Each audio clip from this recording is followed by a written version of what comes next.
Oke. Selamat sore semua sobat Kalena Meetup. Hari ini kita kedatangan seorang tokoh senior yang akan sharing-sharing dengan kita tentang sada. Teman-teman mungkin sudah tahu apa itu sada kan? Ya, tanpa berlama-lama lagi, yuk kita langsung mulai aja untuk acara kita sore ini. Selamat sore Romo Tony, nama budaya Romo Tony. Masih ke mute Romo, sorry. Oke, udah. Iya, namo budaya. Ya. Selamat sore. Sore. Oke Romo, mungkin kita boleh mulai dengan yang simpel dulu ya Romo ya. Mungkin Romo boleh cerita sedikit tentang Romo ini asal mana gitu Romo. Mungkin dari asal dulu baru nanti kita cerita. Ya bolehlah kalau misalnya Romo mau cerita dulu sekolah di mana atau asalnya dari mana, terus ngapain aja sampai sebelum jadi Romo Pandita gitu Romo. Tapi ya nggak usah terlalu detail, nggak apa-apa Romo. Nanti baru kita tanya-tanya lagi selanjutnya. Silakan Romo. Iya, iya. Ya, terima kasih Kevin juga semua yang hadir pada acara sore hari ini. Betul, saya sih asli dari Blitar ya. Jadi asli dari Blitar, semenjak kecil saya dari Blitar, ya lahir di Blitar, sekolah di Blitar, dan memang kebetulan saya dari keluarga Buddhis ya. Jadi memang kebetulan orang tua saya adalah perintis ya, perintis Buddhis di salah satu perintis Buddhis di Blitar, kota Blitar, sehingga saya mulai kecil memang tidak asing lagi dengan segala sesuatu yang berkaitan dengan agama Buddha ya, sehingga mulai sekolah minggu dan sebagainya sampai sekolah SMA. Nah, mungkin berkaitan dengan tema yang sore hari ini mungkin kita bahas, itu baru menyadari ya bahwa setelah saya, karena waktu sekolah minggu dan berada di Blitar di bawah tanggung jawab orang tua, mau nggak mau saya mengikuti. Jadi agama Buddha itu adalah warisan ya. Karena saat itu di keluarga beragama Buddha dan aktivis, orang tua aktivis agama Buddha, sehingga saya mau nggak mau, boleh nggak boleh, harus beragama Buddha. Ya. Setelah itu lulus SMA harus hijrah ke Surabaya. Nah, setelah hijrah di Surabaya inilah baru mengenal dunia yang lebih nyata, sehingga keputusan dan tanggung jawab akhirnya beralih ke tanggung jawab sendiri ya, pribadi. Akhirnya bebas, dan ternyata saya lebih memilih pandangan lain ya saat itu, karena teman-temannya dan sebagainya yang anak muda saat itu lebih keren kalau punya teman dan lingkungan yang berbeda, sehingga saya akhirnya melupakan atau terkikislah pandangan Buddhis saya saat itu. Dari sekian tahun, waktu itu sekitar umur 20-an ya, sampai umur 40 sekian, baru saya mulai berpikir agama Buddha itu ternyata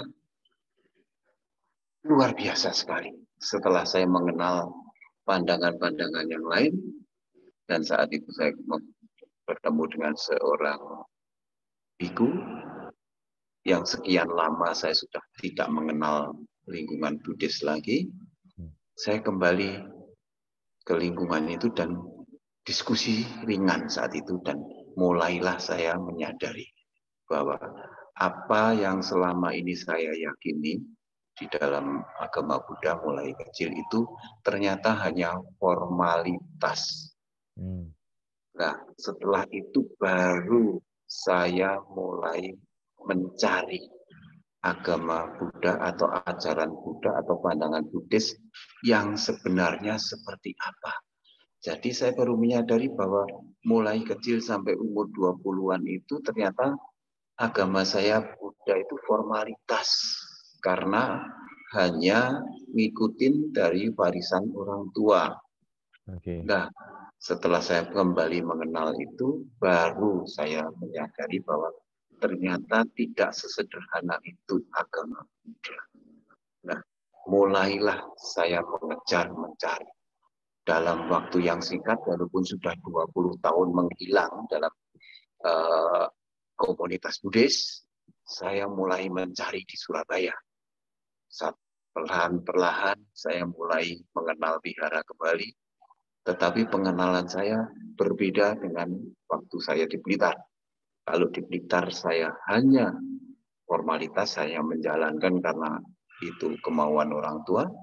Setelah di Surabaya saya betul-betul mencari, dan setelah mencari seakan-akan saya mengejar ketinggalan saya yang selama ini, dan saya betul-betul menyadari bahwa di agama Buddha ini berbeda sekali yang dibutuhkan ya supaya kita tetap eksis di dalam ajaran Buddha dan berusaha memahami, sehingga dalam waktu singkat saya diwisuti, dan tidak berapa lama juga saya mencari dan menambah ilmu. Akhirnya saya ditawarin untuk saat itu menjadi pandita, yang saya tidak sangka bahwa apa yang tanggung jawab pandita. Nah, saya juga pertama kali kaget, ternyata tanggung jawab pandita harus bisa dhamma desana dan sebagainya. Tetapi sudah kepalang basah, saya mengikuti penataran ya untuk menjadi pandita, dan dari awal yang istilahnya tambal sana tambal sini, tetapi ternyata kesempatan yang luar biasa sekali setelah saya menjadi pandita. Harus menjadi panutan, harus bisa dhamma desana, mau gak mau saya harus mencari literatur, mempelajari lebih dalam lagi, dan itu yang saya rasakan berkah yang luar biasa sekali menjadi tanggung jawab. Memang di awal-awal rasanya dipanggil Romo itu sesuatu yang luar biasa. Tapi berjalannya waktu ternyata ada satu tanggung jawab. Masa kalau Romo hanya seperti ini saja. Lama-lama dipanggil Romo itu satu beban, satu tanggung jawab. Nah, akhirnya sampai saat ini saya konsisten menjadi umat Buddha yang sebenarnya tidak formalitas, dan saya akhirnya mengetahui sebetulnya apa sih yang membuat seseorang umat Buddha, baik itu yang simpatisan, baik itu yang upasaka, upasika, upacarika, pandita, itu bertahan. Apa yang membuat bertahan? Nah, itulah yang akan kita bahas mungkin pada Oke. sore hari ini. Ya, Oke. Berarti gini ya Romo ya. Berarti mempunyai seorang orang tua yang merupakan tokoh dalam agama Buddha di kota asal itu nggak menjamin juga ya kalau misalnya anaknya atau mungkin keturunannya bakal melanjutkannya. Maksud saya nggak menjamin itu kan bukan berarti dia pasti jadi atau enggak gitu Romo. oh tidak, tidak, karena setelah kita lepas dari orang tua, Hmm. tergantung dari kita. Ya betul. Apakah ya kita mempunyai pandangan yang benar-benar, Hmm. atau sebetulnya kita saat itu hanya di bawah bayang-bayang orang Oke. tua, atau Hmm. hanya karena doktrin Hmm. dari orang tua gitu. Begitu lepas ternyata saya tidak konsisten. Saya Ya. bisa mencari atau ya merasakan saat itu lebih keren di tempat lain gitu ya. Tapi syukurlah sekarang malah jadi Romo gitu ya Romo ya. Ya, karena kalau saya ibaratkan ya, kalau papa saya atau orang tua saya saat itu punya depot atau restoran ya yang laku, yang rame dan orang semua bilang bahwa masakan orang tuamu tuh enak banget. Tetapi karena saya setiap hari di restoran itu tidak merasakan enaknya apa ya, begitu-begitu saja gitu. Lah setelah saya keluar dari restoran itu sekian tahun baru merasakan, wah iya ternyata masakan orang tua saya ini memang Enak. enak. Nah, itu loh ya. Oke, sebelum kita lanjut ya Romo, sedikit lagi tentang keluarga.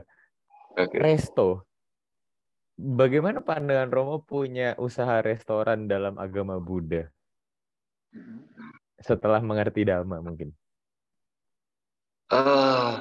Memang sebetulnya saya tidak berkecimpung di dalam resto secara langsung ya, tetapi ada beberapa yang saya lihat bahwa berbeda sekarang.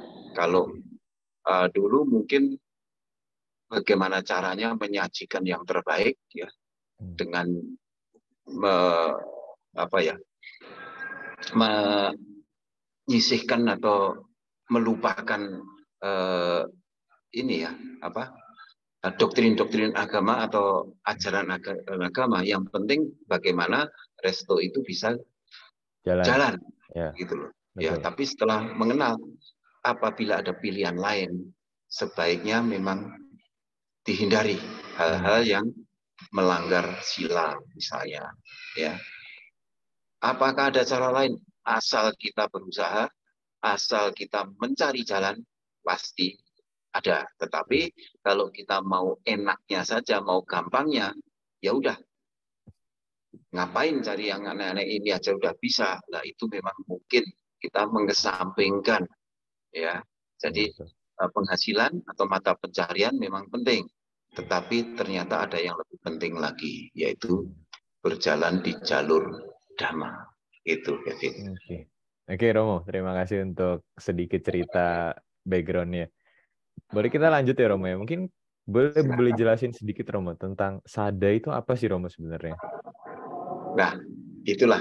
Makanya kenapa saya kecil sudah di lingkungan Buddhis, orang tua saya salah satu tokoh Buddhis, saya bergelut atau berjalan di jalur Buddhis itu selama 20 tahun, toh masih bisa hilang atau luntur. Nah, inilah yang mungkin perlu dipahami oleh para umat Buddha yang lain, bahwa betul enggak kita itu memang mengerti, memahami, menyadari ya seperti apa ajaran agama Buddha. Apa yang membuat kita tetap bertahan pada jalur Buddhis? Apa yang membuat kita tetap rajin ke wihara? Apa yang membuat kita tetap membaca parita dan lain-lain? Apa? Ternyata baru saya pahami bahwa energi itu atau dorongan itu atau motivasi itu, itulah yang dinamakan sada. Nah, sada itu apa? Kalau mau panggil level ya, Kevin ya. Level awal itu adalah percaya. Ya, kalau sekarang Kevin, saya tanya, Kevin percaya nggak kalau di dompet saya ada uang? Enggak.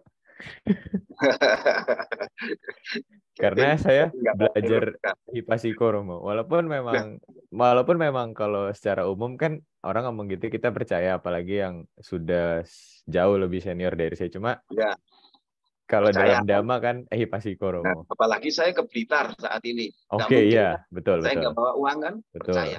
Betul. Tapi yakin nggak, Kevin, kalau di dompet saya ada 1 miliar? Enggak. Nah, ini kan mulai kan. Jadi pertama percaya. Ya, percaya karena apa? Ya biasanya. Ya dengernya. Masih masuk akal. Tapi kalau sudah bilang yakin nggak? Tunggu dulu. Iya kan? Kalau yakin harus ada data-data. Sehingga kalau percaya, orang kepercayaan itu ternyata masih bisa mengkhianatin. Banyak orang kepercayaan yang mengkhianatin. Ya. Tapi yakin sendiri, ternyata saya menganggap dulu saya yakin. di agama Buddha. Ternyata toh keyakinan saya juga bisa berubah. Nah, level yang kedua yakin. Yakin pun ternyata bisa berubah. Nah, ternyata ada satu lagi setingkat yang lebih tinggi. Apa itu? Iman katanya. Ya maaf, ini saya mengadopsi dari keyakinan lain ya. Iman. Iman itu lebih kuat daripada yakin. Tapi ternyata tidak. Maaf sekali lagi, bukan saya mau membandingkan atau mau mengobok-obok keyakinan lain, tidak. Tapi kalau saya tarik kesimpulan, iman itu ternyata adalah sesuatu pandangan yang saya rasa takut masuk neraka dan berharap masuk surga. Itu motivasinya. Sehingga iman itu takut masuk neraka, berharap masuk surga. Nah, ini ternyata kurang kuat.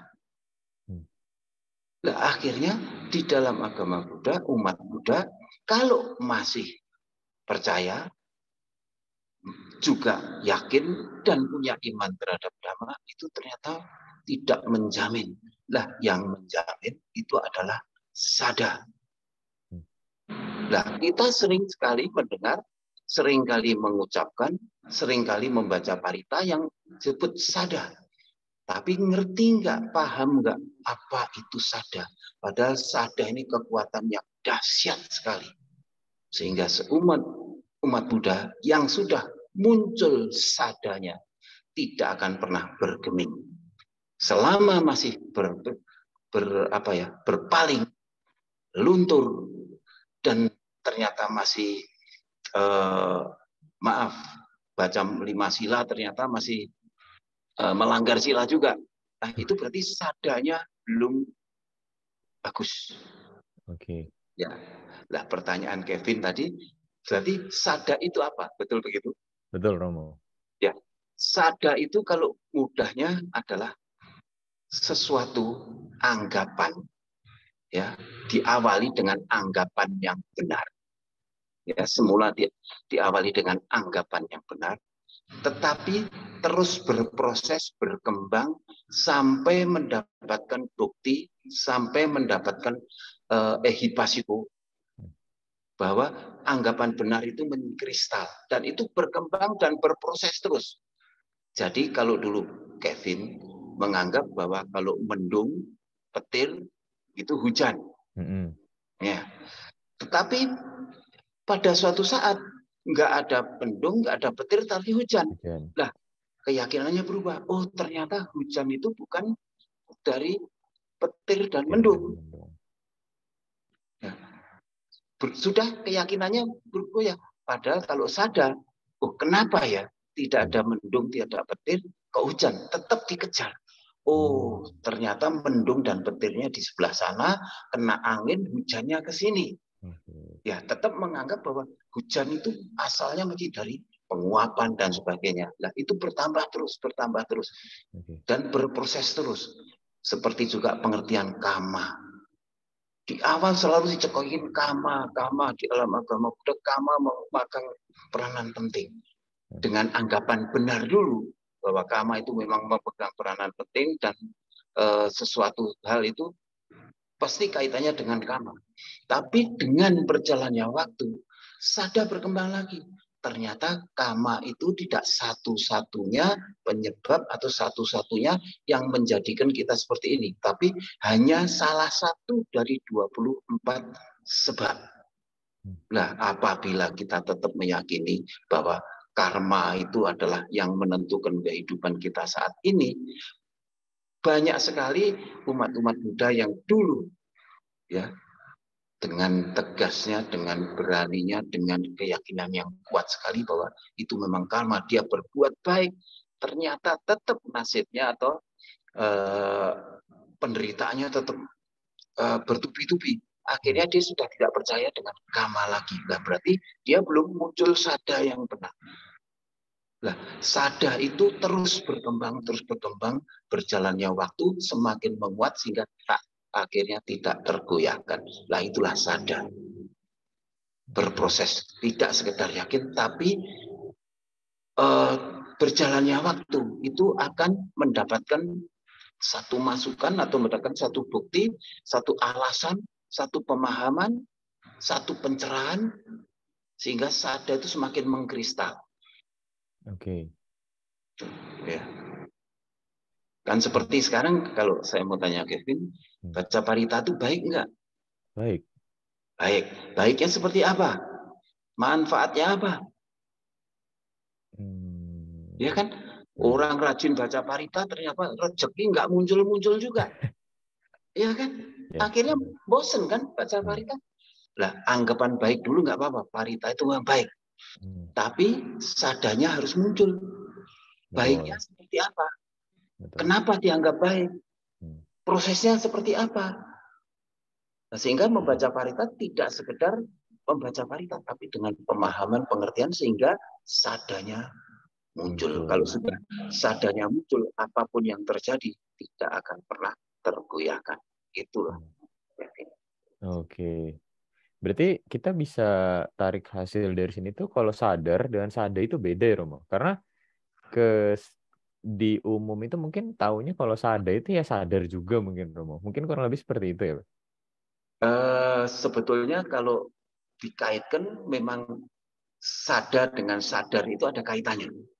Memang. Karena seseorang setelah sadar bahwa oh seperti ini, sadarnya akan muncul. Tetapi secara letterlah atau secara langsung sadar dengan sada berbeda. Oke. Itu. Tetapi memang sada muncul setelah ada kesadaran, memang betul. Oh. Tapi berbeda. Sadar itu lebih kompleks lagi. Kalau saya tanya, ini agak belok dikit ini, Kevin. Gak apa-apa Romo, silakan gak apa-apa. Agak belok dikit. Kevin pernah nggak istilahnya kesandung? Pernah. Kevin pernah nggak ketinggalan barang yang harusnya dibawa? Pernah Romo. Kevin pernah nggak menuju satu tempat ternyata, loh kok saya ke sini harusnya ke sana? Nggak pernah kalau itu. Ya. Kalau itu nggak pernah. Karena biasanya kalau biasa dari A ke B setiap hari, dia menuju C tiba-tiba, loh kok saya ke B, harusnya saya ke C. Lah, itu kesadaran, tidak sadar, bukan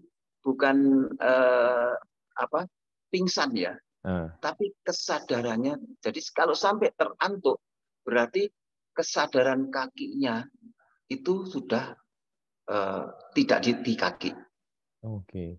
Ya, oke. Kalau mungkin ini saya agak melebar dikit, tapi lebih bisa jadikan satu ilustrasi. Perumpamaan ya. Nah, ilustrasi. Saya membaca khotbah dari Bante Panya itu mengatakan bahwa kita ini selama 2 tahun tidak pernah pergi kemana-mana. Ya, sehingga waktu belakangan ini pemerintah membebaskan, oke, bisa bepergian kemana-mana. Satu keluarga, ayah, ibu, 2 anak, dari Jogja menuju ke Surabaya, perjalanan. Nah, dengan gembira riang sekali, mereka berjalan. Suasana di mobil itu dengan bahagianya, tiba-tiba mulai 1 jam, si ibu mulai gelisah. Si bapak nanya, kenapa sih suasana yang gembira ini ibu kok mulai gelisah? Dengan takut-takut si ibu mengatakan, iya, saya kepikiran. Kepikiran apa? Kompor tadi sudah saya matiin belum? Pintu tadi sudah saya kunci belum? Lah terus gimana? Ya saya nggak yakin gitu loh. Tapi tetap berjalan. Lama-lama akhirnya nggak enak suasana. Iya deh. Setelah 1 jam gitu, hampir dari Jogja ke Solo, balik aja nih, balik. Nah, baliklah dia ke rumah. Balik ke Solo setelah 1 jam. Jadi 2 jam nih terbuang. Sampai rumah betul sudah terkunci. Masuk, kompor udah dimatiin. Nah, kenapa itu terjadi? Ternyata karena waktu matiin kompor, cetek, itu tidak dengan kesadaran. Tapi saat matiin, itu sambil mengatakan kepada anaknya, tolong sabunnya, tolong handuknya, jangan lupa ya. Tapi tangannya sambil matiin kompor. Tapi kesadarannya di handuk dan di sabun. Lah, waktu ngunci pintu, anak yang kecil rewel, ayo cepet naik, naik, iya sana naik, sambil ngomong iya naik, iya ya bentar, bentar, itu sambil ngunci. Jadi kesadarannya di anak, tapi sambil ngunci lah, itulah kesadaran. Tapi kalau sadar tidak seperti itu. Kalau sadar, yakin bahwa apabila kita sadar setiap saat, ya, kita pasti tidak mengalami penderitaan. Ya, tadi kan menderita atau berarti? Iya. Sebetulnya itu Ya, bedanya betul. sadar dengan kesadaran. Sementara itu ya. Oke. Terus Romo, kayaknya beberapa minggu atau hari ini tuh ada yang lagi rame di sosial media, yang ibu-ibu itu bawa anaknya masih kecil, Ya, itu ya. saya lupa, dia naik motor atau ada yang naik motor, terus perjalanan akhirnya bayinya meninggal, sama juga yang dibawa naik gunung. Jadi masalahnya, sadarnya apa sadarnya yang bermasalah? Coba diulang lagi tadi kok putus-putus ya. Oke, berapa waktu ini tuh ada yang lagi rame di internet. Ya. Seperti ibu-ibu yang bawa anaknya yang masih kecil, saya lupa bayi kalau nggak salah, itu dibawa pergi naik motor untuk perjalanan agak jauh gitu. Saya lupa, itu antar kota. Dan akhirnya bayinya itu meninggal. Ya. Sama juga dengan ada yang waktu itu dibawa ke gunung, hasilnya juga sama. Itu padahal masih kecil banget, kayak masih bayi gitu, berapa bulan gitu. Menurut Romo, Ya. di situ kalau menurut pandangannya Romo, yang salah itu apa? Sadarnya atau sadanya atau gimana Romo? Kalau sadar tidak ada kaitannya ya, kalau menurut saya Oke, dalam hal ini ya. oke, Nah, oke. sadar tidak ada kaitannya karena dia tidak menyinggung soal keyakinan, menyinggung soal agama, menyinggung soal pandangan ya. Oh, sorry, Tetapi sorry Romo, berarti sada itu hanya ada dalam Buddhis. sementara ini Oke, ya, oke, itu oke, sada itu yang saya lihat di dalam Buddhis. Karena kalau oke, di keyakinan lain tidak perlu sampai sada. oke, Itu maaf sekali lagi, tidak oke, oke, memerlukan sada. Tapi di dalam oke, agama Buddha itu sada sangat diperlukan. Karena oke. kita tidak punya istilahnya backing ya, Ya, backing atau makhluk oke. yang melindungi kita. Oke, balik ke case-nya lagi Romo. Menurut Romo itu gimana tanggapannya Romo? Dari sisi sadar atau dari sisi apa menurut Romo? Karena menurut saya itu juga hal yang nggak make sense gitu loh. Kayak anak masih bayi tapi dibawa perjalanan naik motor antar kota sama naik gunung itu kan kayak ya menurut saya nggak make sense lah menurut saya. Mungkin Romo bisa kasih pandangan sedikit. Ini justru ini yang dinamanya kesadaran. Kalau kita selalu bisa ya menjaga kesadaran kita, ya baik itu di dalam keadaan apapun juga kita selalu sadar, kita bisa pegang kesadaran kita, akan muncul kebijaksanaan. Nah, masalahnya sekarang pemahaman arti kebijaksanaan ini itu banyak orang yang diartikan dalam ruang yang sempit sekali. Sedang kebijaksanaan menurut saya itu luas banget. Nah, dia kesadarannya ya tidak muncul bahwa anak ini harusnya belum waktunya dan sebagainya. Sehingga kebijaksanaannya tidak muncul. Nah, kebijaksanaan yang diperlukan seperti apa? Kebijaksanaan muncul itu setelah sadanya. Ya, sadanya itu terjaga, dia akan melihat anak ini harusnya kalau ke naik gunung atau berjalan jauh dengan kondisi saat ini belum waktunya, sehingga dia akan cari solusi. Sehingga kalau dia tetap jalan seperti itu, kesadaran maupun kebijaksanaannya tidak muncul. Yang ada adalah keinginan dan nafsu untuk kepentingan atau egonya sendiri bahwa dia pergi membawa anaknya. Sementara Barusan saya coba cek si Romo, ternyata itu hanya untuk menonton bola. Bayinya 6 bulan dari Tegal dan Surabaya, Romo. Ya nah, memang. itu berarti kebijaksanaannya tidak muncul karena kesadarannya tidak terjaga. Harusnya dia sadar bahwa saya sedang membawa anak kecil. anak kecil itu rentan sekali kena angin, kena cuaca, kena panas, kena goncangan, atau mungkin juga waktu istirahat juga diperlukan. Nah, itu belum mampu. Sehingga kesadarannya tidak terjaga, akhirnya kebijaksanaannya juga tidak muncul. Nah, kebijaksanaan itu biasanya seseorang yang bisa mendapatkan solusi yang terbaik, jalan keluar yang terbaik, yaitu kebijaksanaan dalam skup yang kecil. Gitu ya. Tapi kalau kebijaksanaan kan di agama lain juga ada, Roma, ya, nggak mesti di Buddhis kan kalau kebijaksanaan. Ya, sekarang kebijaksanaan yang seperti apa? Okay. Kebijaksanaan yang berdasarkan atas kesadaran, pemahaman, pengertian, dan sebagainya, kan kompleks sekali. Betul. Kalau hanya karena kebijaksanaan muncul karena ada tekanan, karena ada harapan, ada motif-motif tertentu, ya kebijaksanaan yang mungkin dalam skup yang kecil ya.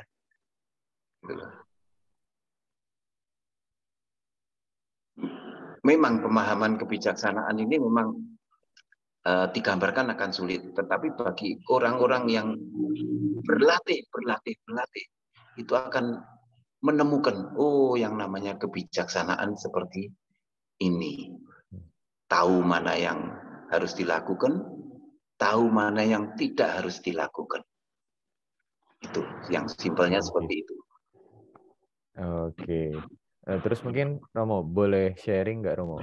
Mungkin dari pengalaman hidupnya Romo, apa sih pentingnya sadar di dalam kehidupan kita gitu? Mungkin kan selama ini Romo sudah banyak banget menghadapi situasi di dunia ini, terus kayak ketika sadar itu muncul, mungkin kadang Romo sadar atau kadang Romo nggak sadar, tapi setelah mengingat-ingat kembali kayak, oh ternyata pentingnya sadar itu ternyata di kehidupanku gitu loh. Jadi mungkin ada cerita atau pengalaman tentang kenapa sih sadar itu penting gitu di kehidupan kita gitu. Mungkin kalau Romo cerita dari pengalaman Romo itu kan lebih kayak lebih mudah untuk kita pahami atau lebih kita, karena itu langsung real case gitu kan Romo. Mungkin boleh sharing sedikit Romo tentang itu. Ya, sebetulnya juga saya berawal dari, maaf, kebanyakan dari umat-umat Buddha pada umumnya itu rajin ke wihara, rajin baca parita, dan selalu dianjurkan meditasi. Ya. Tetapi anjuran-anjuran itu saya terima, saya lakukan sebatas sebagai kewajiban. Saya sebagai Romo, kalau ditanya, Romo sering baca parita enggak? Oh, baca dong. Hafal enggak? Hafal dong. Ngerti enggak? Ngerti. Kalau diterjemahkan bahasa Indonesianya ada kok, yang ngerti. Tetapi itu ternyata pepesan kosong. Sekali lagi saya berani mengatakan pepesan kosong. Kenapa demikian? Saya mulai kecil, puja bakti, susunan acaranya apa? Namakarapata, Wandana, Tiksarana, Pancasila, dan sebagainya. Itu ternyata udah puluhan tahun seperti itu. Dan dibaca tiap minggu. Kenapa? Bosen nggak sekarang? Gitu-gitu aja. Suasana di wihara dengan suasana di ibadah tempat lain. Meriah mana? Beda mana? Bosen nggak? Mulai saya berpikir, kenapa?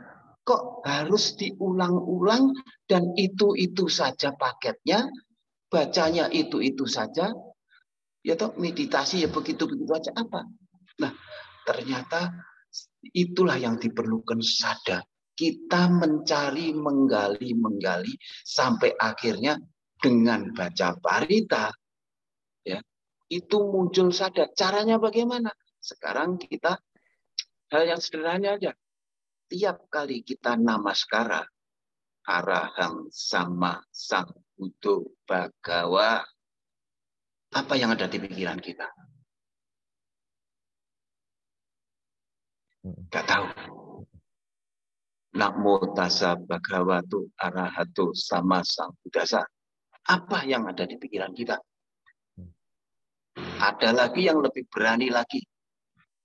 Kevin punya mobil? Enggak, Romo. Ada temannya yang punya mobil? Ada. Ada yang berani pasang belakang mobilnya Sabhe Sata Bhawantu Sukitata? Ada. Nah, ada kan? Banyak Ada. kan? Iya. Saya ambil ilustrasi aja. Saya waktu itu cari parkir di Tunjungan Plaza itu Hmm. sulitnya minta ampun, ya, sulitnya minta ampun, ya.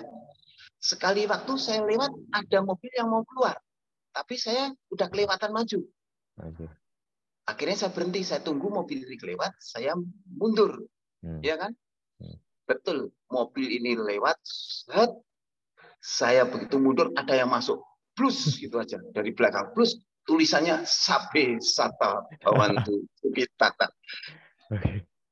Apa? Waktu nempel itu konsekuensinya bagaimana? Ya. Waktu nempel itu harapannya apa? Ya. Waktu nempel itu tujuannya apa? Hmm. Apakah begitu masuk melihat orang lain yang sudah lama nunggu mau masuk ini bahagia? Hmm. Lah itulah berarti sadanya tidak muncul, dia hanya formalitas. Jadi selama ini saya mengerti bahwa saya ternyata beragama Buddha hanya formalitas. Oke. Saya hanya pandai baca parita, saya hanya rajin ke wihara, saya bahkan berani dhamma desana, ya, karena dhamma desana, wah tinggal cari judul-judul aja, dikembangin, ya. Tapi nyatanya saya masih pemarah, saya masih pendendam, saya masih suka ngeritik orang, saya masih suka nyalain orang dan sebagainya. Nah, berarti yang saya baca ini apa? Yang saya lakukan selama ini ke wihara apa? Ya sama seperti mobil tadi. Dia nempel itu ngerti nggak tujuannya? Supaya apa? Dia ingat. Kalau saya sudah pasang loh ya di belakang mobil saya. Jadi harapan saya orang yang membaca di belakang saya itu bahagia. Bagaimana cara saya membuat bahagia? Dengan sopan. Kalau dia keburu-buru saya minggir. Silakan. Semoga Anda bahagia lewat. Ya, nah itulah maksud saya sadar digali terus digali karena ajaran agama Buddha menurut saya luar biasa sekali dan indah bukan main. Kalau Anda saat ini hanya formalitas, hanya rajin, hanya taat, hanya ini melanggar sila, ini tidak boleh karena melanggar sila, itu formalitas, itu bukan sadar. Kalau sadar, ada nggak ada polisi lampu stopan kita berhenti. Pengertian, pemahaman, kesadaran. Itu bagi saya sadar. Jadi kalau saya berani pasang Sabe Sata Bhawantu Sukitata tempel di belakang mobil saya harus konsekuen. Bahwa saya diingatkan terus, itu loh ya, saya sudah tempelin. Kalau ada orang yang masih maki-maki saya, klakson-klakson saya, berarti saya tidak konsekuen dengan tulisan yang saya tempel. Kira-kira itu agak melebar dikit ya. Enggak apa-apa Romo. Itu kan memang contoh kan, contoh nyatanya bahkan langsung dari yang langsung terjadi di kehidupan kita gitu. Jadi selama ini kalau Anda membaca parita terutama Pancasila Buddhis ya, yang itu pasti dibaca dalam puja bakti dan diharapkan kalau bisa umat Buddha itu di rumah pagi membaca parita, membaca Pancasila Buddhis, sore baca lagi. Nah, tujuannya apa? Kalau pagi sudah bertekad, saya mengucapkan 5 sila tadi, sore diucapkan lagi dan dikoreksi. 5 sila yang pagi tadi saya ucapkan, berapa banyak yang saya langgar, berapa banyak yang saya lakukan. Nah itu lama-lama akan menimbulkan sadar. Oh, ternyata seperti ini agama Buddha. Jadi baca parita itu maknanya bermacam-macam. Salah satunya adalah tekad. Nah kalau tekad atau janji yang kita ucapkan sendiri, kita langgar sendiri, bagaimana? Harus bertekad lagi. Bertekad, sore diucapkan lagi, dikoreksi, melanggar, oh bertekad lagi, terus-menerus. Nah, sehingga waktu baca Pancasila Buddhis itu kita bisa malu, bisa merinding. Aduh, saya ini udah berjanji. Nah, lama-lama pelanggaran itu semakin lama semakin kecil. Karena apa? Selalu ingat, saya tadi udah ngucapin, saya tadi udah ngucapin. Nah, penuh tanggung jawab, penuh kesadaran. Itulah yang dinamakan sadar. Oke. Kalau sadar itu bukannya Tisarana, Romo. Tisarana dulu baru nanti ke Pancasila. Karena orang berpikir komplit semua. Ya. Oke. Karena memang Tisarana itu adalah untuk meningkatkan sadar, tetapi secara keseluruhan kenapa kita harus ke wihara setiap hari dan membaca urutan yang sama? Itu adalah salah satunya adalah membangkitkan sadar, menguatkan sadar, memunculkan sadar. Karena itu penuh pengertian, karena sadar ada dua. Mulika sadar dan amulika sadar. Mulika sadar itu adalah sadar yang muncul karena faktor-faktor pembuktian, ya, pelengkap seperti puzzle gitu ya. Lama-lama semakin lengkap, semakin mengkristal. Dan amulika sadar itu yang sadar yang tidak diawali dengan bukti-bukti atau memang keterbatasan bukti. Seperti di dalam riwayat hidup Sang Buddha, seseorang anak kecil yang tertinggal di luar kota, dia diganggu oleh yaka, dia hanya ngucapin namo tassa bhagavato arahato sama Sang Buddhasa. Lah itu sada yang tidak diawali dengan bukti-bukti, tapi dia ngucapin dengan kekuatan yang luar biasa, dia bisa terhindar. Nah, sada itu bisa muncul dengan pemahaman, dengan proses pembuktian yang semakin lama semakin kecil, dan ada yang tiba-tiba muncul sada itu. Jadi kalau kita sudah beragama Buddha, rajin membaca parita, rajin berwihara, harusnya kita harus mengkoreksi, sadar saya sudah muncul belum. Ngomong-ngomong soal pembuktian ya, Romo ya. Berarti kan kalau pembuktian itu kita harus lihat ya, Romo. Ya. Bagaimana, ini sebenarnya rada nyeleneh sih, Romo. Bagaimana kita munculkan sada kita terhadap Buddha, padahal kita nggak pernah lihat Buddha. Kira-kira gimana, Romo? Ya, ini kalau pembuktian itu bermacam-macam cara ya. Kita belum pernah melihat Buddha, memang karena 2500 tahun yang lalu. Ya, kita selama ini membaca dari literatur dan itu dianggap benar, anggapan benar saja. Tetapi dengan perjalanan waktu, kalau kita rajin mengkorek-korek, karena logika atau ehipasiko harus kita tanamkan, lama-lama kita akan semakin melengkapi. Benar, apa yang diajarkan Sang Buddha itu sama sekali tidak ada melesetnya sama sekali. Ya toh? Kita juga kalau kita mengacu kepada ilmu fisika, ya, Anda percaya kan kalau kita berjalan dari ujung bumi ini, berjalan terus akan muncul lagi di belakang kita seperti itu. Ya toh? Padahal kita belum pernah ya, belum pernah sana. Tapi apa yang membuat kita yakin atau kita itu 100% betul? Apa? Karena kita belum pernah jalani. Kenapa? Karena apa? Teknologi, karena apa? Faktor-faktor pendukung sangat banyak sekali. Sehingga kita nggak perlu harus menjalani seperti itu, ya. Tapi kita yakin sekali bahwa itu betul. Nah, seperti juga ajaran agama Buddha, ya. Kita tidak perlu bertemu dengan Buddha, tapi dengan kita membahas, mendiskusikan, mencari literatur, itu ternyata kita klop-klopkan, itu akan muncul sadanya. Justru sebetulnya orang yang mulai kecil seperti saya di dalam agama Buddha, ya, itu rawan banget sadanya muncul. Kenapa? Karena sudah dicekokin dari dulu, ya itu sudah dianggap benar aja. Secara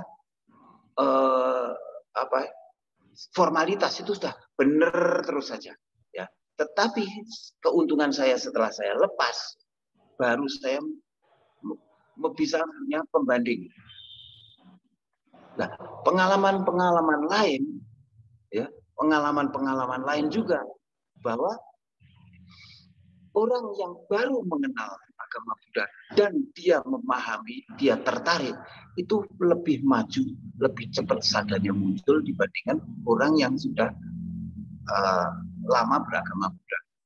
Khawatirnya dia hanya kewajiban, hanya formalitas saja. Dan memang banyak pembuktian seperti napak tilas ya. Kalau yang pernah ke India dan sebagainya itu salah satu bukti. Nah, di situ apabila kita datang pun ke sana dan hanya dharma wisata, maaf ya, tanpa punya sada, kita juga tidak ada kesan apa-apa. Tapi kalau kita punya itu bisa merinding. Kita bisa melihat ya napak tilas itu. Jadi Betul. pembuktiannya cukup banyak. Dan nggak semua orang juga bisa ke India untuk melihat itu kan Romo ya. Ya, Ya, kita kan bicarakan masyarakat umum gitu loh. Jadi ya, ketika ada yang ngomong kayak ada pembuktiannya Sang Buddha di India, tapi kan tidak semua orang bisa ke India gitu loh. betul, betul. Itu salah satu pembuktian. Tidak harus Ya, bahwa untuk sadanya muncul harus ke India, memang tidak. Itu ya, salah satu bukti. Tetapi masing-masing pribadi nantinya apabila tetap berusaha mengembangkan sadanya, jadi mencari, justru sebetulnya dari tidak percaya, ragu-ragu, itu sebetulnya yang akan mendorong sadanya lebih cepat muncul. Tapi kalau yang pasrah aja, ya udah bener, ya udah bener aja, itu mungkin ya lambat ya istilahnya. Seperti ya saya alami secara pribadi aja. Saya dulu kalau bacain orang sakit Bujangga Parita, ya udah saya bacain, saya anggap bahwa Bujangga Parita itu memang untuk orang sakit. Tapi setelah saya sendiri mengalami sakit, ya kebetulan saya mengincipi COVID juga, sekian hari harus di rumah dan saya baca Bujangga, saya menemukan hal yang luar biasa sekali di Parita Bujangga. Ternyata Parita Bujangga itu adalah meningkatkan imun kalau kita menyadari, memahami dan mengerti. Ya. Banyak literatur untuk kita membuktikan itu banyak sekali. Banyak cara ya. Setiap orang menemukan sada itu dengan banyak jurus. masing-masing, betul. Banyak jurus. Ya. Ada seseorang yang belum mengenal agama Buddha, tapi membaca salah satu sutta, dia langsung tergerak dan dia langsung, wah ini luar biasa sekali. Padahal saya udah baca berkali-kali, nggak ngerti saya. Ya, gitu ya, betul. Iya, nggak ngerti saya. Setuju. Terus Romo, gimana tanggapannya tentang misalnya nih ada orang yang punya sadanya itu tinggi, tapi karena dia mau nggak mau punya pasangan dan memutuskan untuk melanjutkan kehidupannya bersama pasangannya, kayak dia meninggalkan agamanya gitu Romo. Itu gimana Romo, menurut Romo? Itu kan kejadian yang banyak terjadi ya. Maksudnya kita juga nggak tahu sadanya orang itu setinggi apa. Cuma ketika kita tahu mungkin dia rajin atau dia punya sada yang tinggi, istilahnya kita anggap aja dia punya sada yang tinggi lah. Tapi karena tuntutan itu akhirnya dia meninggalkan agamanya gitu. Kalau menurut saya justru itu sadanya belum ada. Dia hanya percaya dan yakin saja. Karena itu saya alami di keluarga saya. Saya satu-satunya Buddhis di dalam rumah tangga saya. Ya, satu-satunya Buddhis. Dan saya bukannya untuk cari gampangnya, ya udahlah, untuk kedamaian, ya, untuk kenyamanan, ya udahlah, saya ngikut aja lah ke agama yang sebelah atau gimana? Dibantu sama keluarga, yang lain ya pasangan saya, anak-anak saya dan sebagainya. Tidak, tapi saya tunjukkan bahwa agama yang saya anut membuat saya menjadi lebih baik, membuat saya lebih toleran, membuat saya bisa menjaga harkat dan martabat walaupun kamu beragama lain. Kalau bisa saya beri penjelasan, kalau nggak bisa saya tidak istilahnya menjelek-jelekan atau menyudutkan agama. Oke. Sedikit dari info itu ya Romo ya. Kalau kita menunjukkan agama kita menunjukkan siapa kita, bagaimana kita nge-treat orang itu menggambarkan agama kita. Benar kan Romo ya? Misalnya seperti itu. Terus bagaimana dengan orang yang berkebalikan menunjukkannya ke kita, padahal punya agama yang sama, Romo? Itu kan jadinya membuat bingung masyarakat gitu, Romo. Kayak aku ketemu seorang yang Buddhis, dia ini baik banget, bisa nyontoin sesuatu yang baik, bisa memberikan apa ya, hidupnya bisa lebih baik, bisa ngasih tahu, bisa apa segala macam, bisa ngajarin sesuatu yang baik. Tapi kan ada juga orang yang berkebalikannya, tapi punya agama yang sama. Itu kan jadi membuat sesuatu yang membingungkan masyarakat gitu, Romo. Mungkin ada tanggapannya nggak, Romo, soal hal itu? Karena itu juga terjadi kan di kehidupan kita gitu. Betul, memang itu tidak bisa dielakkan ya, karena di sini adalah negara sekuler ya, jadi bisa bermacam-macam pandangan dalam agama Buddha sendiri. Pandangannya terus terang aja bermacam-macam seseorang, ya toh. Tapi bagi saya tetap menghargai pandangan orang itu. Saya tidak menganggap orang itu salah, orang itu nggak benar, orang itu keliru dan sebagainya. Enggak. Ya, tapi saya tetap menghargai. Oke, saya beranggap bahwa karena kamu nggak ngerti, karena kamu belum paham, ya, belum paham, maka pandanganmu seperti itu. Nah, pelan-pelan dengan cara saya sendiri yang mungkin tidak frontal, saya tunjukkan bahwa pandangan saya seperti ini, buktinya seperti ini. Nah, tapi kalau dia pandangan dia ditentang langsung, pada dasarnya setiap orang tuh kalau dikritik atau dikek atau disalahkan itu tidak mau. Ya, jadi jalurnya adalah pembuktian secara diri sendiri. Saya praktekkan. Oke. Ya, memang di dalam keluarga agak sulit kalau berbeda keyakinan ya. Tetapi saya bisa tunjukkan bahwa saya walaupun ya berbeda dengan kalian, saya tetap menghargai, saya tidak memaksakan, tapi mereka pelan-pelan justru menyadari bahwa kegiatan saya itu ternyata positif.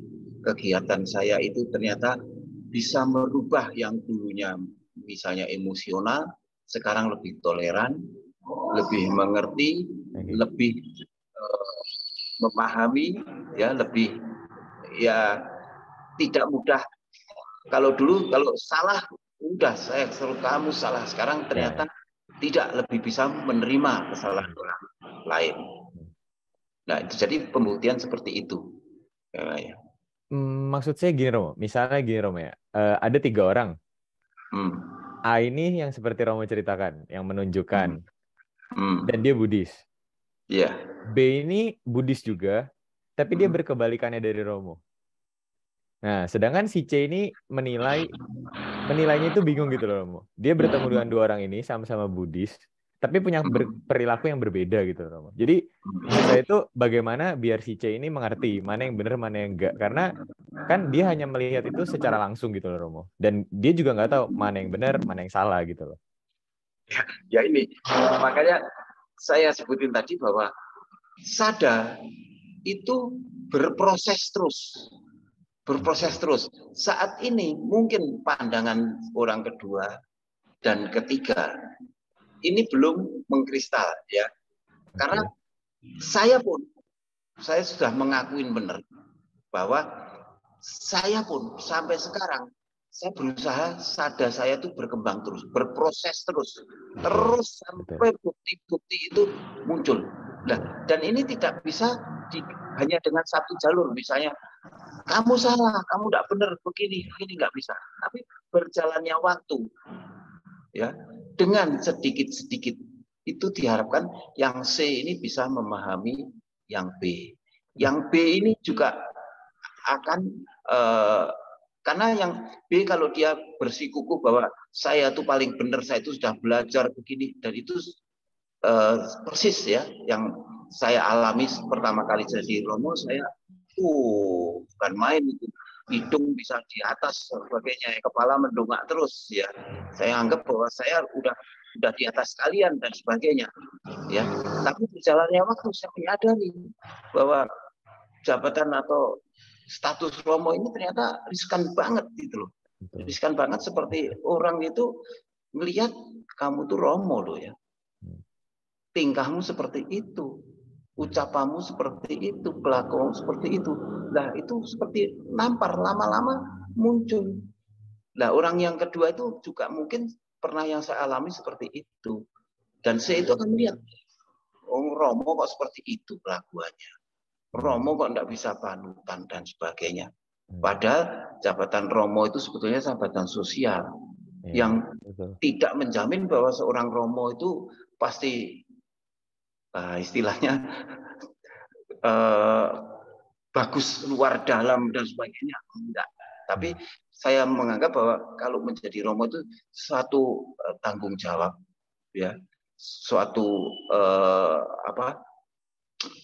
kesempatan untuk melayani, itu aja. Tapi dalam hal sadar, dalam hal pemahaman, pengertian, bukan jaminan, gitu ya. Seperti saya nggak berani saya bilang bahwa saya lebih baik, lebih ini enggak. Ya, tapi sebagai seorang Romo itu punya hak misalnya untuk menikahkan, ya, punya hak untuk belajar, dapat kesempatan, bukan punya hak, mendapat kesempatan lebih banyak, gitu loh. Ya. Itu kira-kira bagi saya. Itu kan berarti kan dari pandangan Buddhis ya, Master Romo. Berarti kan B dan C tadi Buddhis kan ya? Ya, benar ya Romo? Nah, ya. kalau gimana kalau A dan B Buddhis, sedangkan yang C ini bukan Buddhis? Ya itu memang sulitnya di situ, karena kalau di keyakinan lain itu selalu menyatakan bahwa ajaran saya adalah yang paling benar, ajaran yang saya anut adalah yang paling bagus, ajaran yang saya anut adalah tidak ada duanya dan sebagainya. Nah, itu menimbulkan ego, dan memang saya tidak akan pernah membantah kalau orang mengatakan seperti itu, karena pernah juga mengatakan kepada saya, bener tak, gak salah kamu itu jadi Romo agama Buddha. Ya, memang kenapa? Gak pantas, katanya. Kamu harusnya sudah sadarlah, sudah insaf lah. Ya, dunia ini udah tidak seperti tahun zamannya Sang Buddha lah, udah berkembang, dan sebagainya. Ya saya, oh ya nggak apa-apa. Saya masih mau menggali terus. Saya masih mau lebih tahu lagi. Ya, begitu aja. Karena memang selain agama harusnya ya, di agama Buddha tidak ini ya, tidak arogan, karena sebetulnya agama Buddha itu lebih banyak ditujukan untuk diri kita sendiri. Betul, setuju. Ya, untuk diri kita sendiri. Soal orang lain mau begini begitu, yaitu haknya orang lain dan sesuai dengan kapasitas, cara pola pikir, pengetahuan dan pemahamannya dia. Tapi pengalaman dan pembuktian bahwa orang yang kepingin tahu kelemahan agama Buddha justru belakangan malah tertarik dengan agama Buddha. Semakin dia dalam, semakin dia tenggelam, dia semakin mencari.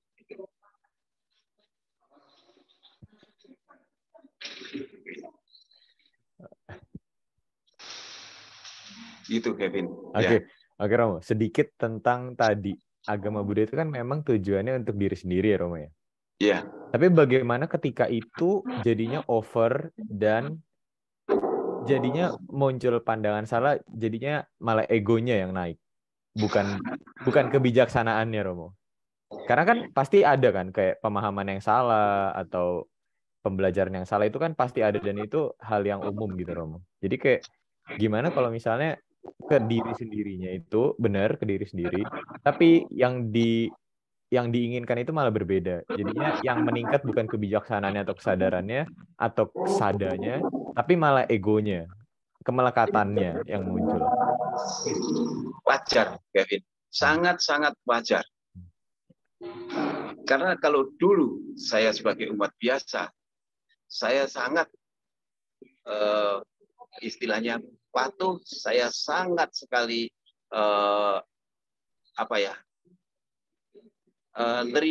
apa yang diajarkan itu saya sangat ini.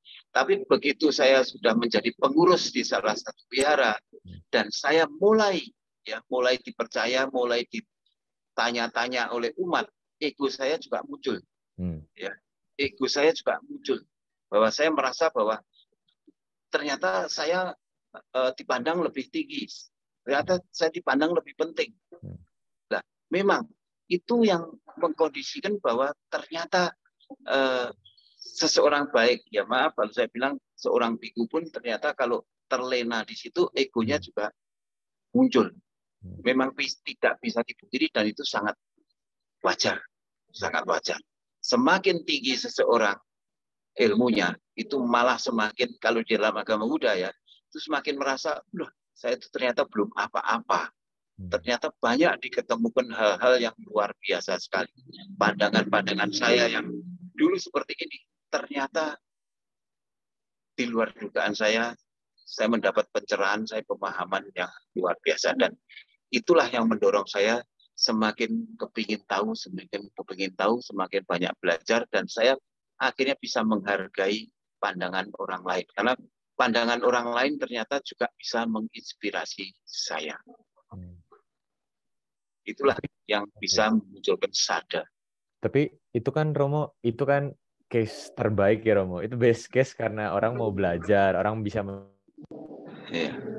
Idealnya seperti itu. Idealnya tidak mau mendengar, merasa dirinya sudah tinggi daripada orang lain, itu gimana Romo menurut Romo? Ya, itu wajar aja karena saya pun juga masih punya sifat seperti itu. Ya. Masih punya sifat seperti itu. Karena tidak, ya begini, saya hanya satu jabatan kecil jadi Romo gitu aja.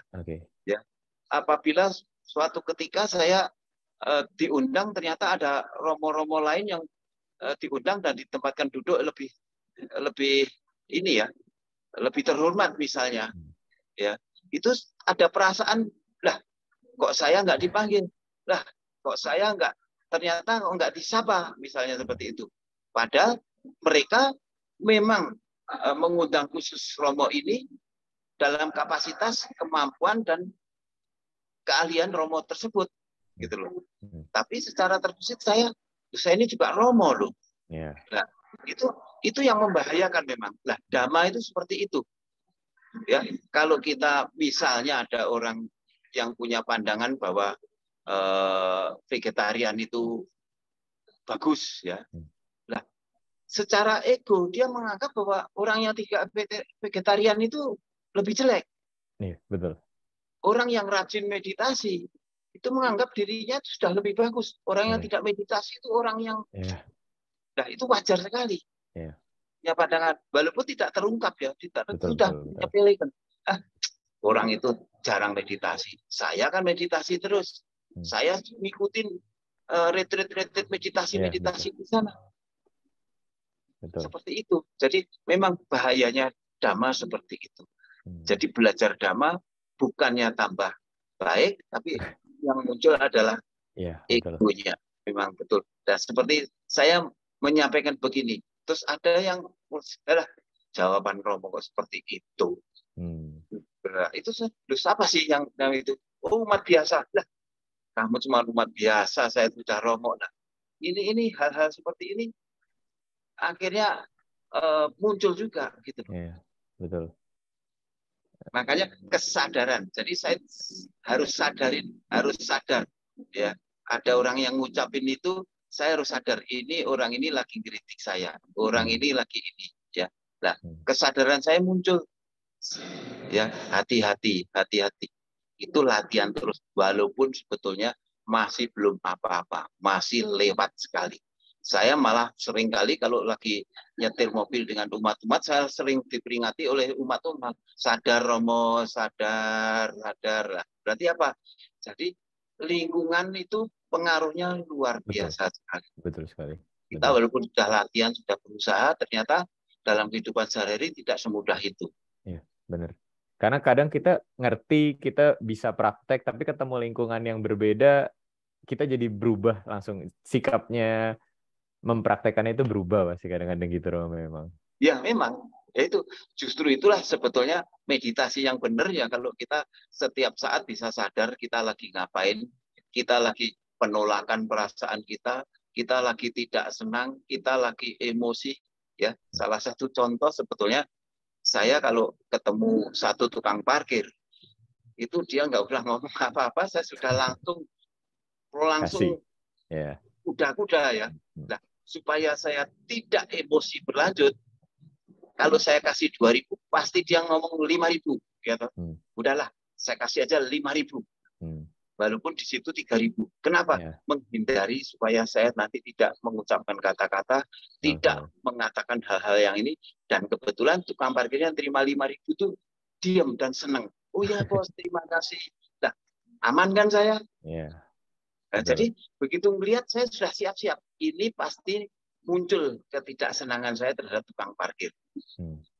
Supaya tidak berkelanjut, saya sudah siapin dulu 5.000 saya kasih. Bahkan bila perlu di tempat-tempat tertentu yang terkenal sekali arogan tukang parkirnya, saya siapin 10.000. Bukan untuk orang itu loh ya, bukan untuk tukang parkirnya, untuk diri saya sendiri. Supaya saya tidak dikata-katain dan saya emosi gara-gara selisih 5.000. Saya kan sayang, mau 5.000 kok dia minta 10.000. Wah, saya mesti keki kan. Ya, betul. Nah, supaya saya tidak muncul itu, saya kasih 10.000. Siap, ternyata damailah saya. Dengan hanya uang 5.000, damai. Itu. Nah, itu belajar terus, walaupun tidak bisa setiap saat seperti itu. Betul. Masih juga muncul. Betul, saya setuju. Oke, tadi kan ada ngomong sedikit tentang vegetarian ya Romo ya. Iya. Nah, saya berasumsi Romo ini punya sada yang tinggi, lumayan tinggi. Belum tentu. Kan saya berasumsi ya Romo. Saya hanya berasumsi. Menurut Romo, gimana pandangan Romo tentang vegetarian dengan ketika Romo sudah punya sada terhadap dhamma gitu? Iya. Kalau pandangan saya tentang vegetarian, asal vegetarian itu tujuannya adalah untuk pengendalian, ya, saya setuju. Tapi kalau tujuannya itu adalah menghindari pembunuhan, menghindari dan sebagainya, saya kurang setuju. Tapi kalau pengendalian supaya saya terkendali, ya, saya menghindari. Karena saya pun walaupun bukan vegetarian, saya berusaha kalau melakukan atasila, saya sekaligus yang komplit, ya, tidak makan tengah hari, tidak makan yang berminyak, tidak makan yang bernyawa, tidak makan gula. Pokoknya saya kendalikan semua apa yang jadi senang saya, ya, menjadi kesenangan saya hindari. Kenapa? Untuk pengendalian keserakahan saya. Jadi kalau VG itu untuk pengendalian, saya setuju. Tapi kalau untuk menghindari pembunuhan 100%, saya belum menemukan bahwa makanan itu bisa 100% menghindari pembunuhan. Karena masih akan, kalau digali terus akan terkait terus dengan pembunuhan. Berarti kita boleh berpendapat kalau misalnya, atau kita berasumsi lah setidaknya, bukan membenarkan ya Romo ya. Berarti kita hanya berasumsi atau berpendapat bahwa vegetarian yang menganggap menghindari pembunuhan makhluk hidup itu adalah pandangan yang salah. Saya bukan menganggap pandangan saya salah ya. Oke. Bagi saya ya kurang tepat bagi saya. Oke. Bagi saya. Ya. Oke. Tapi kalau untuk pengendalian diri, mengendalikan diri sendiri dari ketamakan dan keserakahan, saya akan lakukan VG. Vegetarian. Ya. Tapi kalau menurut saya hanya untuk mengendalikan ketamakan keserakan itu tidak perlu VG, Romo. Ya memang tidak perlu. Iya kan? Memang tidak perlu. Tapi salah satunya, ya, sebetulnya orang itu saat ini aktivitas yang prioritas itu adalah makan sebetulnya. Apapun yang bicarakan adalah makan. Jadi kalau pengendalian dari makan itu bisa, yang lain itu rasanya lebih kalau bagi saya lebih mudah, karena ya kebetulan saya sih hobi kuliner ya. Jadi kalau saya dibatasin kulinernya itu saya tuh bisa merasa bahwa saya lulus, saya berhasil kalau saya bisa mengendalikan gitu ya. Gitu. Ya. Oke. Ini mungkin poin terakhir Romo, yang paling umum lah. Mungkin Romo bisa jelasin secara teorinya dulu, baru nanti dijelasin secara prakteknya. Gimana sih caranya kita melatih sada di zaman sekarang ini? Apalagi kita lihat ya kayak 2 tahun setelah pandemi, kita nggak pernah tahu ya. Kita nggak tahu kondisinya orang-orang sekarang. Maksudnya kayak dulu mereka bebas ke wihara, mereka rajin ke wihara, mereka dengerin Dhamma di sana. Ya. Tapi setelah pandemi dan sudah diperbolehkan untuk beraktivitas lagi di gimana kondisi kesadarannya orang-orang, gimana kondisi sadanya mereka. Mungkin ada yang setelah pandemi jadi kayak di rumah, akhirnya di rumah aja ngikutinnya secara online. Terus kayak ada juga yang kayak malah cari aktivitas lain minggu paginya. Tapi aktivitas lain tuh bukan berarti aktivitasnya yang nggak produktif. Mungkin dia belajar atau mungkin dia ikut training atau apa gitu. Jadi mungkin gimana sih Romo kira-kira cara melatih sada itu ketika apa ya? Kita juga nggak bisa ngomong pas post pandemik ya, karena kita masih di situasi pandemik. Jadi kayak istilahnya bagaimana caranya kita melatih setelah 2 tahun kita vakum, nggak ke wihara, nggak dengar dhamma secara langsung gitu, Romo. Mungkin itu yang lebih gampang lah untuk saya sampaikan. Ya, Silakan, Romo. sebetulnya kalau sada itu harusnya tidak ada kaitannya apakah ada pandemi atau tidak ya. Sebetulnya karena itu dari dalam diri kita sendiri. Ya, yang secara umum, secara teori, ya ternyata baca parita, ujar bakti, mendengarkan dhamma di sana, membaca buku, ya, dan melakukan aktivitas pelayanan sosial itu akan memunculkan sada. Apabila ya sekali lagi ini kaitannya kesadaran dengan sadar tadi, ya kita melakukan bacaan parita, melakukan puja bakti, mendengarkan dhamma desana, membaca-baca buku dan sebagainya itu apa? Ya, kesadaran kita di mana? Ya, kalau motivasi atau kesadaran kita hanya kepingin tahu, hanya oh saya tuh sudah romo, masa ditanya nggak bisa jawab dan sebagainya. Nah, itu kan hanya sebagai apa ya, formalitas penampilan saya saja, pendukung penampilan saya. Ya. Sehingga dulu pun kalau saya diundang untuk baca parita kematian, ya saya hanya kewajibannya membaca parita awamanggala, memimpin membaca doa. Selesai, tidak ada greget apapun juga. Lama-lama saya sadari, kalau begini saya tidak mendapatkan apa-apa.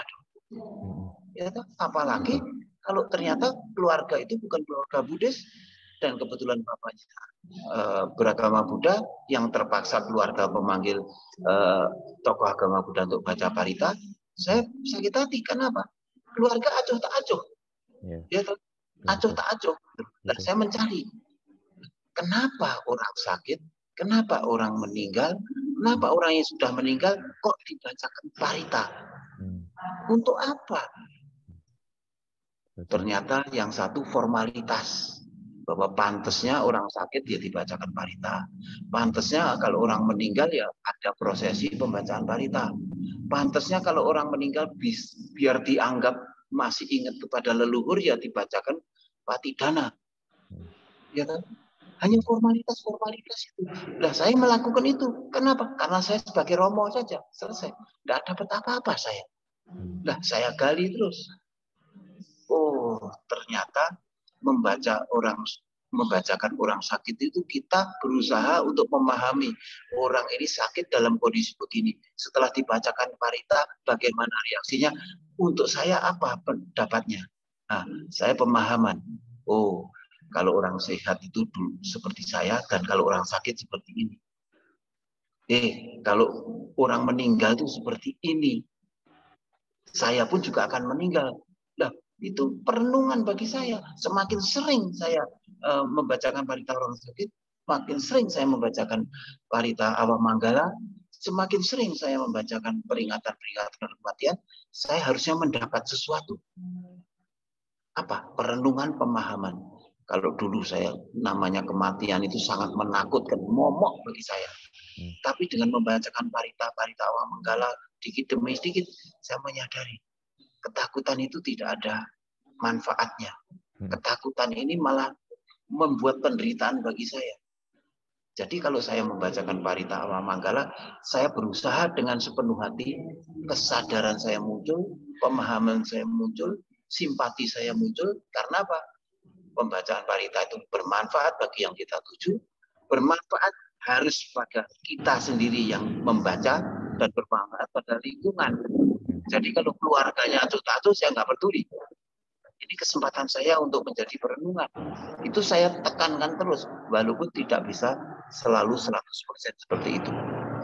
Tapi saya tekankan terus, sehingga saya harus mendapatkan sesuatu dari ini. Nah, pemahaman demi pemahaman itulah akhirnya.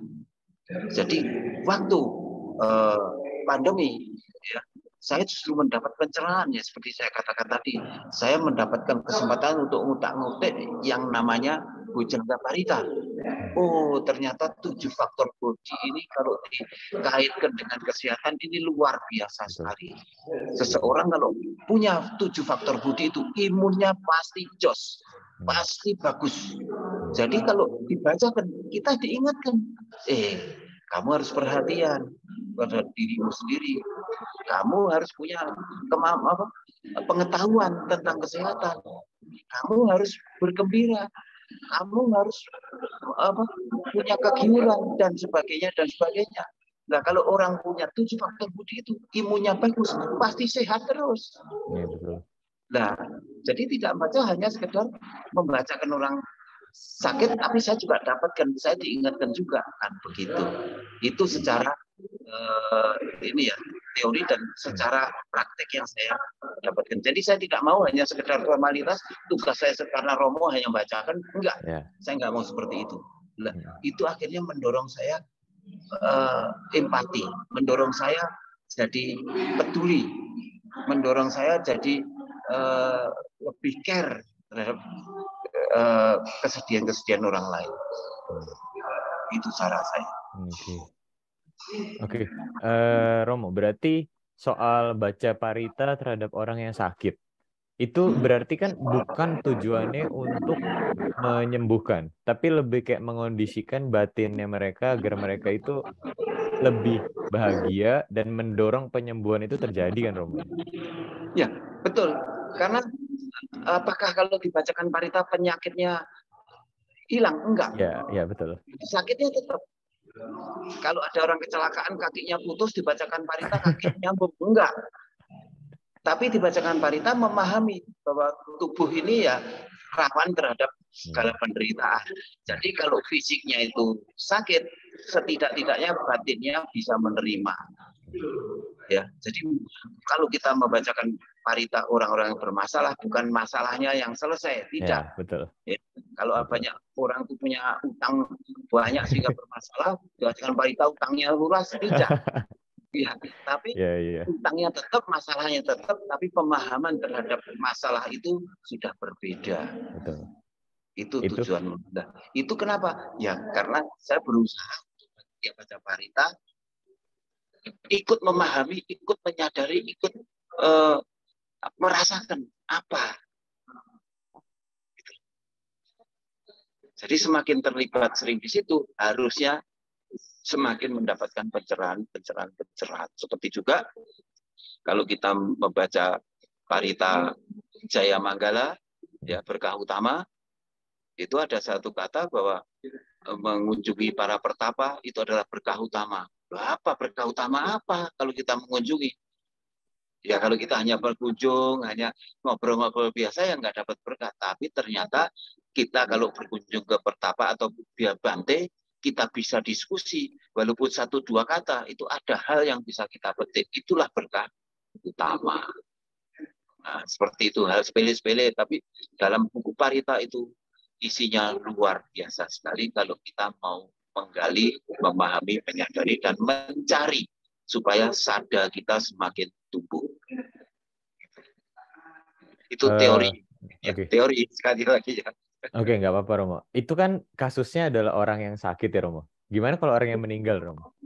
Nah, orang yang meninggal itu siapa yang memang kita tujukan? Orang yang meninggal itu, ya toh? Tetapi itu spekulasi karena yang kita tujukan belum tentu bisa menerima. Ya mudah-mudahan masih bisa menerima kalau dia terlahir di alam tertentu, ya. Itu manfaat yang pertama. Yang kedua adalah keluarganya. Ya, keluarganya merasa diperhatikan, merasa ikut di apa istilahnya, merasa berduka lah, ya, merasa bahwa kesedihan itu bersama-sama dan sekaligus dipahami. Karena dalam baca parita itu adalah pemahaman tentang kematian. Yang ketiga itu adalah tamu-tamu dan sekelilingnya itu juga merasakan bahwa yang menyadari dan mengerti itu ikut merasa bergembira. Dan yang terpenting ternyata adalah diri kita sendiri. Ya. Apa yang kita dapat dari baca itu? Nah, kalau 4 ini kita dapat, itu luar biasa sekali. Tapi paling enggak kalau 1 aja untuk diri kita sendiri kita dapat, kita sudah merasa baguslah baca parita untuk meninggal. Ya. Sehingga pemahaman tentang kematian, karena isinya tidak melulu baca apa manggala itu tentang kematian semua, tidak. Betul. Tapi tentang perilaku, tentang pemahaman, bagaimana kita bertindak dan sebagainya. Itu.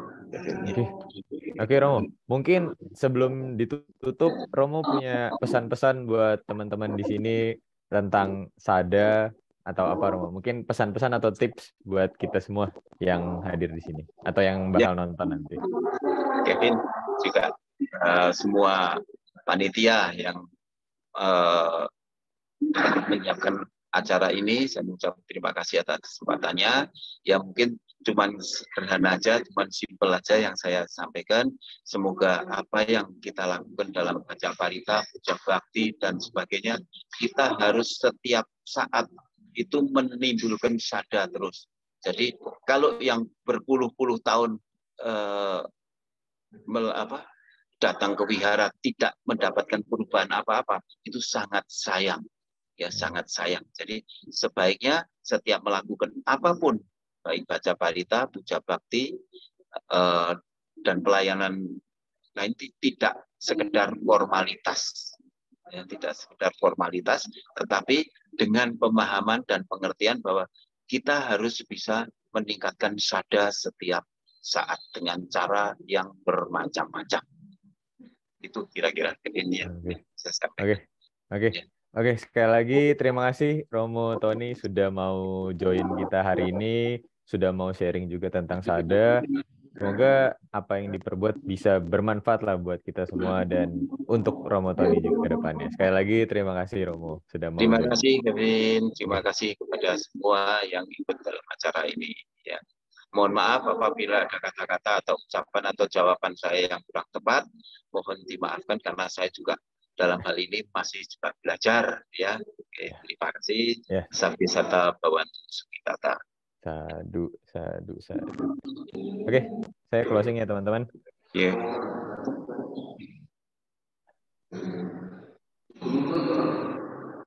Itulah cerita tentang tema kita sore hari ini tentang sada in new normal. Semoga teman-teman dapat memahami dan mempraktekannya di dalam kehidupan kita masing-masing. Demikianlah acara kita sore hari ini. Sampai bertemu di acara Kalana Meetup selanjutnya. Selamat sore semuanya. Suki Hontu, Namo Buddhaya.